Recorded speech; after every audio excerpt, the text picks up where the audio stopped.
Hello guys, তোমরা সবাই কেমন আছো? আশা করি ভালো আছো।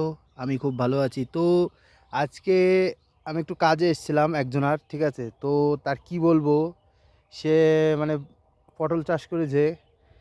তো তোমরা পটল না দেখলে বুঝতে পারবে না, তোমরা শুধু জালিগুলো দেখো, ঠিক আছে?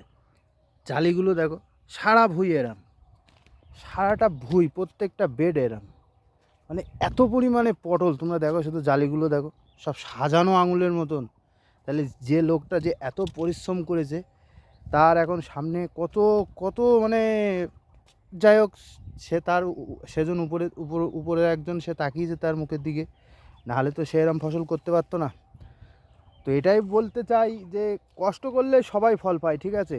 তো এরা, এই মানুষটা প্রচুর কষ্ট করেছে। আর এই লোকটার পটল ভুঁইটা দেখো, কোনো একটা ভুঁইয়ের মধ্যে ঘাস নেই। দেখো পুরো বেড দেখো কত সুন্দর পরিষ্কার, গাছের লতাগুলো কত সুন্দর করে কেটেছে। এত সুন্দর পরিষ্কার রাখে না জমি, কি বলবো বন্ধুরা। এ লোকটা, মানুষটা খুব মানে ব্যাপক পরিমাণে খাটে, ঠিক আছে? তো এ লোকের তোমরা তোমরা যেখানে দেখতে চাবে, মানে এই বেডে, যে কোনো বেডে, সব বেডে এরম এরম মানে সাজানো জালি। এ দেখো কী সুন্দর বন্ধুরা, কি বলবো, এত পরিমাণে পটল হয়েছে। এখন বর্তমানে পটলের কিলো 80 টাকা, কেজি 80 টাকা, ঠিক আছে? তো এত মানে এত পরিমাণ জালি দাঁড়িয়েছে। শুধু একটু সমস্যা হচ্ছে, এই শীত পড়ছে আর এই গরম পড়ছে, এই জন্য জালিগুলো মোটা হচ্ছে না। না হলে লোকে প্রচুর টাকা পটল বিক্রি করতে পারতো।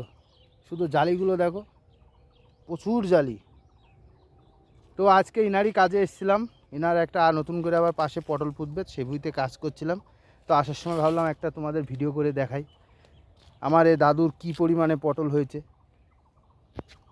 ব্যাপক জালি, ব্যাপক জালি, শুধু কোনো পাতা নেই, শুধু পটল আর পটল। দেখো গাছে কোনো পাতা নেই, শুধু পটল, শুধু পরিমাণে পটল। তো ভালো থেকো বন্ধুরা সবাই, এটাই বলতে চেয়েছিলাম তোমাদের মাঝখানে এই ভিডিওটা দেওয়ার জন্যে।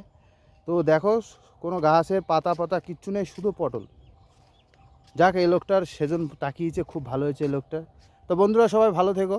আর আমার এই দাদুর পটল ভুঁই পুরো এইটুক, ঠিক আছে? তো ভালো থেকো সবাই।